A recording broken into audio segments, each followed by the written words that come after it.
16 दिसंबर 2021 मल मास का प्रारंभ। सूर्य का धनु राशि में प्रवेश, सूर्य का धनु राशि में गोचर प्रारंभ हो रहा है। इस स्थिति को हम बोलते हैं खर मास या मल मास। इसमें शुभ और मांगलिक कार्यों पर विराम लग जाता है और क्या क्या ऐसे काम हैं जो होने शुभ होते हैं और क्या क्या ऐसे काम हैं जो वर्जित कहे गए हैं इस अवधि में, इसका संपूर्ण विश्लेषण लेकर आई हूँ आज के वीडियो में। मेरा नाम है डॉक्टर उमाश्री। मेरे चैनल में हमेशा आपका स्वागत होता है। आज भी पूरे मन से आपका स्वागत करती हूँ और आपको ब्लेसिंग्स देती हूँ कि आप खुशहाल ज़िंदगी बसर करते रहें। मेरे जो सब्सक्राइबर हैं सदा तरक्की होती रहे उनकी, ये मैं आशीर्वाद उनको देती हूँ। भगवान का आशीर्वाद तो उन पर बरसता ही रहता है। मेरी ब्लेसिंग्स और दुआ भी उनके साथ में होती है। तो आइए आज का वीडियो शुरू करते हैं, जो आपके लिए जानना बेहद ज़रूरी है। लेकिन इससे पहले छोटी सी रिक्वेस्ट है, अगर आपको मेरी बातें पसंद आती हैं तो मेरे चैनल को सब्सक्राइब करिए, बेल बटन दबाइए और ऑल पर क्लिक करिए, जिससे नोटिफिकेशन आपको समय पर मिल सके। जब भी मैं वीडियो डालूंगी, अपलोड करूंगी, आपको समय पर मिल सके, सबसे पहले प्राप्त हो सके। इसी संदर्भ में मैं आपको जानकारी देना चाहती थी। और आइए आज का वीडियो शुरू करते हैं, जो आपके लिए जानना बहुत ज़रूरी है। सूर्य भगवान को ज्योतिषीय मंत्रिमंडल में राजा का दर्जा प्राप्त है और ये राजा के जैसा स्वभाव उनका होता है। तो वो बृहस्पति के घर में जब आ जाते हैं, यानी धनु और मीन राशि में जब पदार्पण करते हैं, उस वक्त उनका जो बृहस्पति का जो बल है वो कमज़ोर हो जाता है। हालांकि वो मंत्री कहे जाते हैं, लेकिन राजा के आगे मंत्री की मतलब स्टेटस आपको जानते ही हैं कि क्या होती है। बृहस्पति और शुक्र, यहाँ बृहस्पति की ही बात हम कर रहे हैं। तो धनु राशि में यानी बृहस्पति की राशि में, और मीन राशि या जो कि बृहस्पति की अगेन राशि है, उसमें जब सूर्यदेव का पदार्पण होता है, मंत्री के घर में राजा का पदार्पण होता है, इस अवधि को मल मास बोलते हैं। और इस अवधि में बृहस्पति का जो बल होता है, पावर होती है, उसमें कमी आती है। और बृहस्पति जो होता है, सब शुभ और मांगलिक कार्यों के लिए अच्छा होना ज़रूरी है, जन्मपत्री में भी और गोचर में भी। तो ये जो शुभ और मांगलिक कार्य हैं इस अवधि में नहीं किए जाते, जैसे गृह प्रवेश का काम नहीं होगा, विवाह सगाई के काम भी नहीं होते हैं, और कई ऐसे काम होते हैं जो आपको नहीं करने चाहिए। लेकिन इस अवधि में दान का बहुत महत्व है।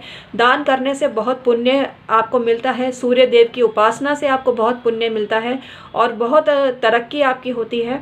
तो इस अवधि में सूर्य देव की उपासना आपको करनी चाहिए और सूर्य देव को जल चढ़ाना चाहिए। और जैसे भी आप सूर्य देव की उपासना करते हैं, उसमें उसको और स्ट्रॉन्ग कर देना चाहिए, जिससे सूर्य देव का प्रताप आप पर बना रहे और आपको हर काम में सफलता मिलती रहे। इस अवधि में पूजा पाठ, दान, जप आदि का विशेष महत्व है, यज्ञ का भी विशेष महत्व है। इस अवधि में ये काम अवश्य करने चाहिए। विशेष रूप से दान का बहुत महत्व है।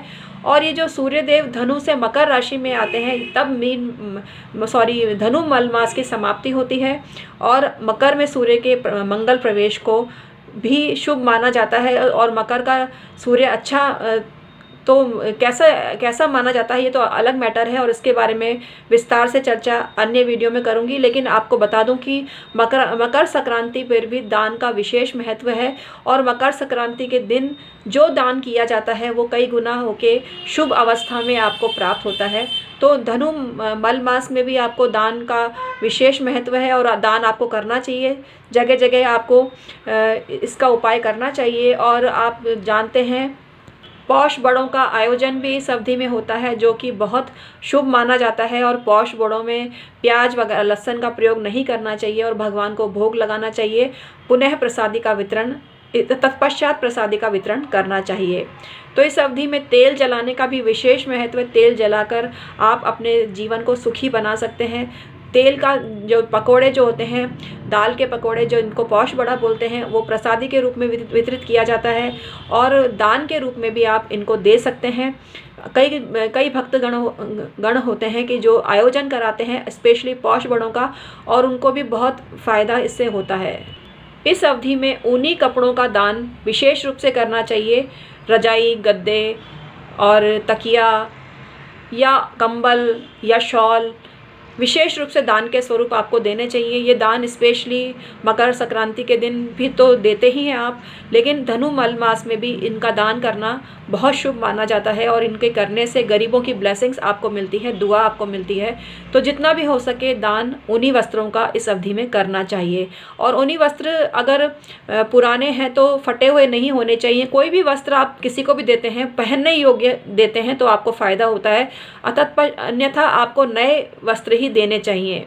हालांकि पुराने रजाई गद्दे भी दान स्वरूप दिए जा सकते हैं, लेकिन इसका प्रोसीजर होता है, मतलब कट करके आपको देना चाहिए और धोकर आपको देना चाहिए। धोना संभव नहीं होता, तो इसलिए आपको नए ही देना चाहिए। नए देने का जो सुख होता है, जो आत्मिक अनुभूति होती है, उसका विशेष महत्व होता है और उसकी जो दुआ लगती है आपको बहुत ज़्यादा लगती है, बहुत ज़्यादा लगती है। तो वस्त्र दान का विशेष महत्व है, इस अवधि में आपको करना चाहिए। पूजा पाठ करना चाहिए, अनुष्ठान कराने चाहिए, यज्ञ हवन का कराने चाहिए। वो बहुत फलीभूत होते हैं और वो आपको फ़ायदा कर सकते हैं। लेकिन शुभ और मांगलिक कार्य इस अवधि में वर्जित कहे जाते हैं। प्रॉपर्टी की खरीदारी, रजिस्ट्री वगैरह कुछ लोग इस अवधि में नहीं करते हैं और प्रॉपर्टी के लिए शगुन की जो साई देते हैं वो भी कुछ लोग नहीं करते हैं। तो आप अपने घर में देखिए कि आपके घर में क्या काम बड़े बूढ़ों ने वर्जित बताए हैं, उनको फॉलो करें आप, तो ही आपको फ़ायदा मिलेगा। क्योंकि बड़े बूढ़ों की बातें हमको सिर माथे लेनी चाहिए और उनको बहुत तजुर्बा होता है जीवन का, तो उनका अनुभव हमको ग्रहण करना चाहिए। तो कुल मिला के ऐसा कहें कि धनु मलमास में या मीन मलमास जब आते हैं तो शुभ काम पूर्ण रूप से वर्जित हो जाता है और इन पे विराम लग जाता है। इनको फॉलो करना चाहिए और अपने जीवन को सुखी बनाना चाहिए। हालांकि कुछ लोग कहेंगे कि हम नहीं मानते, तो इट्स अप टू यू, कि मैं किसी को भी बाध्य नहीं करती। अगर आपके मन में समाती है बात तो मानिए, अन्यथा मत मानिए। और आपको जैसे भी परिणाम होंगे मिल जाएंगे। अगर आपको शुभ परिणाम मिले तो आप अपने को सौभाग्यशाली समझना। मैं तो आपके सुख की कामना करती हूँ और आपको आशीर्वाद देती हूँ कि आपके साथ सब अच्छा हो। तो आज मैंने आपको जानकारी दी खर मास के बारे में, मल मास के बारे में। ये जानकारी अगर आपको हेल्पफुल लगी हो या इस जानकारी को आप ग्रहण करें जीवन में, तो मेरे चैनल को सब्सक्राइब करिए, बेल बटन दबाइए और ऑल पर क्लिक करिए। और ऐसी जानकारी आपको पसंद आती है तो इसको लाइक करना मत भूलिएगा।